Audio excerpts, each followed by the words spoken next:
नमस्कार। आज हम एक ऐसे नाम के बारे में बात करने वाले हैं जिसे हम सब ने सुना तो जरूर है, पर शायद ही जानते हो कि यह असल में काम कैसे करता है। जी हाँ, हम बात कर रहे हैं विश्व बैंक की। तो चलिए इस ग्लोबल फाइनेंशियल पावर हाउस को जरा आसान भाषा में समझते हैं। कभी न कभी ये सवाल तो मन में आता ही होगा, है ना, कि ये जो वर्ल्ड बैंक है जिसका जिक्र आए दिन ग्लोबल न्यूज में होता है, आखिर ये करता क्या है, इसका असली मकसद क्या है और ये दुनिया की इकोनॉमी पर इतना असर डालता कैसे है। आइए आज इन्हीं सवालों के जवाब ढूंढते हैं। तो फिर शुरू करते हैं सबसे बेसिक सवाल से। आखिर ये विश्व बैंक है क्या चीज? देखिए, अगर एकदम सीधे सादे शब्दों में कहें तो वर्ल्ड बैंक एक अंतर्राष्ट्रीय संस्था है जो विकासशील देशों की मदद करती है। इसका सबसे बड़ा मिशन है दुनिया से गरीबी मिटाना। पर यह सिर्फ पैसे देकर मदद नहीं करता, बल्कि ये देशों को तकनीकी सलाह और अपना अनुभव भी देता है ताकि वो आर्थिक रूप से मजबूत बन सके। और हाँ, इसका हेडक्वार्टर अमेरिका की राजधानी वॉशिंगटन डीसी में है। यहीं से इसके सारे ग्लोबल ऑपरेशंस कंट्रोल होते हैं। हर बड़ी संस्था के पीछे एक बड़ी कहानी होती है। तो चलिए थोड़ा सा टाइम में पीछे चलते हैं और देखते हैं कि वर्ल्ड बैंक को बनाने की जरूरत आखिर पड़ी ही क्यों। इसकी कहानी शुरू होती है 1944 में ब्रेटन वुड्स कॉन्फ्रेंस से।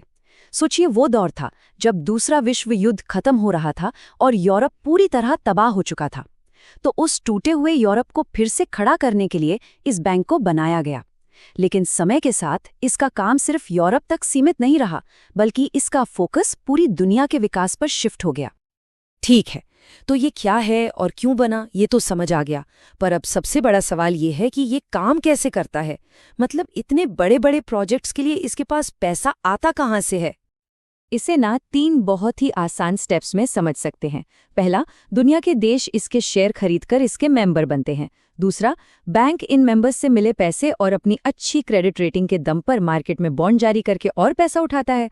और फिर तीसरा, इसी पैसे का इस्तेमाल विकासशील देशों में बड़े बड़े प्रोजेक्ट्स और पॉलिसी सपोर्ट के लिए किया जाता है। अब बैंक के अंदर लोन देने के लिए मोटे तौर पर 2 अलग-अलग खिड़कियां हैं।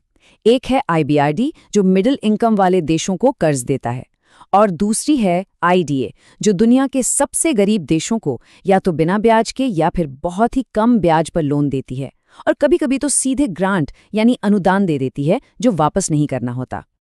और ये जानना बहुत दिलचस्प है कि जिसे हम आम तौर पर वर्ल्ड बैंक कहते हैं, वो असल में 5 अलग-अलग संस्थाओं का एक ग्रुप है।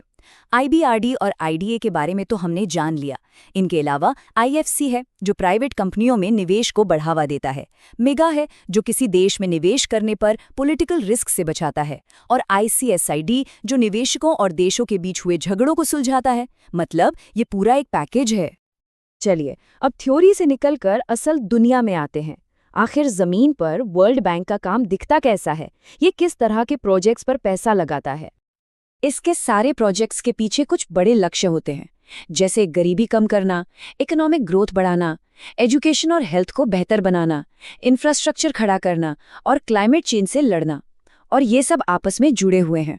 सोचिए, जब एक अच्छी सड़क बनती है तो बच्चे आसानी से स्कूल पहुंचते हैं और किसानों का सामान बाजार तक पहुंचता है। इससे गरीबी अपने आप कम होती है। इसका एक सबसे अच्छा उदाहरण है भारत की प्रधानमंत्री ग्राम सड़क योजना। वर्ल्ड बैंक ने इस प्रोजेक्ट को बहुत सालों तक सपोर्ट किया है। इस एक योजना ने लाखों गांवों को पक्की सड़कों से जोड़ा, जिससे लोगों की जिंदगी में एक बड़ा बदलाव आया।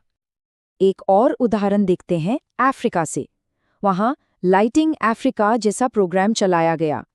इसका मकसद था करोड़ों लोगों तक साफ और सस्ती बिजली पहुंचाना। अब सोचिए, जब घर में बिजली आती है तो बच्चे रात में पढ़ सकते हैं, छोटे मोटे बिजनेस शुरू हो सकते हैं और हेल्थ सेंटर बेहतर काम कर सकते हैं।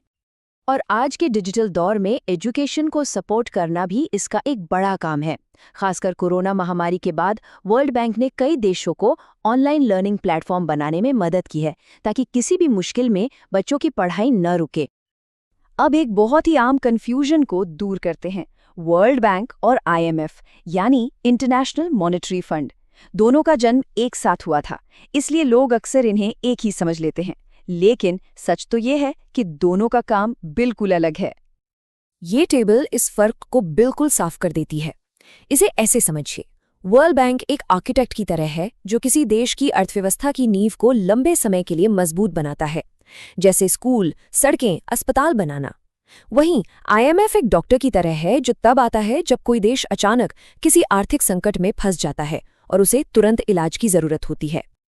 तो आज हमने वर्ल्ड बैंक को काफी करीब से जाना। ये विकास का एक बहुत शक्तिशाली इंजन है, इसमें कोई शक नहीं। लेकिन इसकी भी अपनी चुनौतियां और आलोचनाएं हैं। तो आखिर में एक सवाल हमारे सामने खड़ा होता है, क्या कोई एक अकेली संस्था, चाहे वो कितनी भी बड़ी और शक्तिशाली क्यों न हो, दुनिया की सबसे बड़ी समस्याओं जैसे गरीबी और क्लाइमेट चेंज को सच में हल कर सकती है? इस पर सोचना तो बनता है।